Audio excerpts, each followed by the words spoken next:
narraachi fageessee maaddii sooranaaf laatu maalumaaf namni liqee dooniin galma koo baatu mul'ata koo gabaabsee aggaammii kootti qabee bidiruun karoora koo maaliif qarqara labee tarii doonii milkii koo baatuutu galaana irratti cabee moo maal taanaaniin galma koo arkoo dadhabee jettee halkanii fi guyyaa ifin dhiphisin tiruu ni tura ni bula malee galma rabbii siif qopheesse kas dhorkatu hin jiru.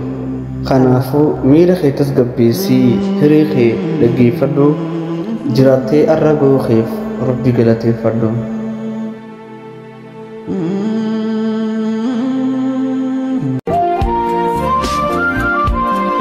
Namoonni tokko tokko yeroo baay'ee nu miidhan. Garuu akka nuti miidhamu jiru waa takka illee irraa quba hin qaban. Maaliif ni beektaa? Waa hundaa'uu dandeenyee fi akkasumas obsaa wajjin dhiifama goonee fi waan bira qonnuufi.